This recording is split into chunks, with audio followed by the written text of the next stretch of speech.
2주 전 블룸버그 TV에서 아크 인베스트먼트의 수석 미래학자 윈톤과 트럼프와 머스크 갈등이 테슬라에 미치는 영향에 대하여 어떻게 전망하는지와 향후 테슬라의 투자 방향을 어떻게 잡고 있는지 인터뷰한 내용입니다. 인터뷰 내용 중에 확산곡선이라는 용어가 나오는데요. 이는 혁신 확산 이론이라고도 불리며 새로운 제품, 아이디어 또는 기술이 시간이 지남에 따라 일반 대중에게 어떻게 수용되고 채택되는지를 설명하는 사회학적 모델입니다. 이는 에버렛 로저스가 1962년에 출간한 혁신 확산이라는 책을 통해 대중화되었습니다. 해당 인터뷰에서는 로보택시가 대중에게 어떻게 받아들여질지에 대하여 이야기할 때 언급됩니다. 그럼 인터뷰 영상을 시작하겠습니다.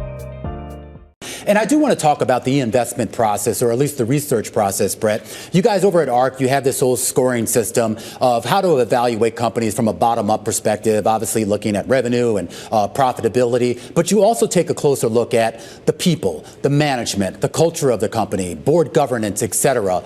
When you take a look at a company like Tesla, how does it sort of stack up on that main point? Oh, it's at the highest of the highest score. I mean, I think Elon Musk, across the course of his career, has demonstrated that he can navigate companies towards the medium and long-term achievement of their mission. And so for Tesla, the most important thing to the company is not whether or not he's having a tiff with President Trump, but whether or not their robo-taxi launch in June in Austin will scale to multiple cities by the end of the year and across the U.S. by the end of next year. And that's where most of the value of the company lies. So when we underwrite companies, we look at the 5-year underwrite, like what is this company going to look like 5 years forward? And we think Tesla is, very roughly a 10x over 5 years based upon our research. And so the political drama is noisy, but it's not new. Yeah. And we manage companies based on the fundamentals, not on headlines. And that's why we actively manage, because we can manage around this volatility. Disruptive innovation is by its nature volatile. And so we, of course, pay attention to and think about how this impacts our assessment of the companies. But yeah. Well, I am curious, though. I mean, I know, we kind of make fun of the whole soap opera of it, and I understand that is the noise, and you are right. That does not necessarily translate into fundamentals and the bottom line.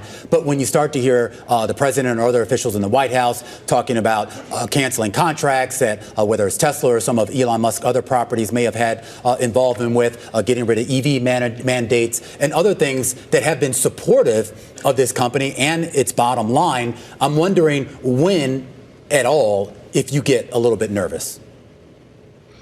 Yeah, well, across all of our positions, we have a thesis risk score, and we do raise that on the basis of, political vulnerability or vulnerability to regulation. The way we underwrite the companies is we don't assume that government subsidies are going to persist, because if you have exponential growth, then those subsidies become exponentially more politically costly, and so often they get pulled out from under companies just when they're relying upon them most. I think level the playing field for Tesla or for SpaceX or for Neuralink, and you will still have the best company in the world. There's a reason that SpaceX has the billions of dollars in contracts that it has. It's because it's the only company that can effectively deliver the launch services that not just the government, but commercial entities need. And so, yes, we have exposure to SpaceX, we have exposure to Neuralink, we have exposure to Tesla, and we believe in the long-term vision that he's espousing for those companies. You mentioned robotaxis and Tesla and how that's really the future for the company. The question is whether the fallout with President Trump complicates the regulatory environment for those autonomous vehicles and then potentially slows the path forward for Tesla's robotaxi network. I mean, that is something that may be a factor in 5 years' time. Sure, it's a fair point, and I think a global or a national kind of federal regulation on robotaxi would help not just Tesla, it would help Waymo, it would help any company that's trying to deliver autonomous vehicle services to the public. And so if that doesn't happen as a result of this, well, that'll hurt the American people, and it will pose the same headwind on Tesla that it does on Waymo and anybody else that tries to enter the market. So it does impact our, the adoption curve of robotaxi is really important to our underwriting of the company. And so if we had to reduce that adoption curve over time, then that would impact our 5-year point of view. Now, in our work, we actually thought there was only a 60% chance that they would launch robotaxi in this year. We thought it was a 40% chance next year. It's pretty clear it's going to happen this month. And so far, they've actually been surprising, at least in the near term, in terms of their ability to execute. And we'll see. Yeah, I am curious, though, Brett, also just about the evolution of Tesla. There was a headline, a story on the Bloomberg terminal just a few minutes ago about the head of the Optimus, a humanoid robot program, exiting the company. And I am curious as to, again, this goes back to the idea of leadership and more importantly, management is probably a better phrase to use it. But do you worry at all that maybe you would have to adjust your bottom line estimates for the next few years if there is a material impact on that Optimus program? Well, right now, we don't underwrite the Optimus program directly into our 5-year model. And in fact, humanoid robots is the technology area that has been really, we think, accelerated the most in terms of potential market impact by the acceleration in AI. As we're doing the work on humanoid robots and thinking about how that impacts Tesla, we'll, of course, take into account the current kind of velocity of the program.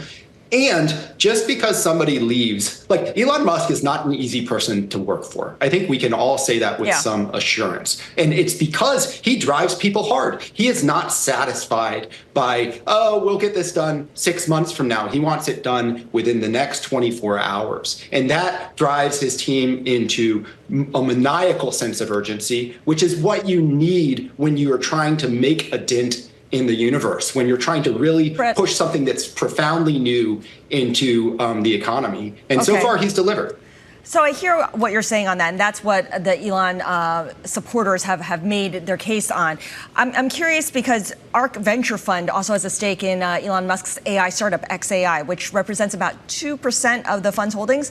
There's going to be a $5 billion debt offering coming in in the next few weeks, not to mention a funding round as well. Do you think demand for those offerings will be dented, affected in any way by this dust-up between President Trump and Elon Musk? No. I mean, I think people who are trying AI tools are using them because they get profound productivity advances out of them. And by the way, this is true for car purchasers as well as people who are trying to loft satellites into space, as well as the patients who weren't previously able to talk and get Neuralink, put into their, attached so that they can communicate with the world. Right. No, but this isn't users. This is investors, people who would be buying the debt offering. Oh, you're worried that investors are not going to buy the debt offering because they think that Elon said a mean thing to President Trump. No, because the relationship broke up.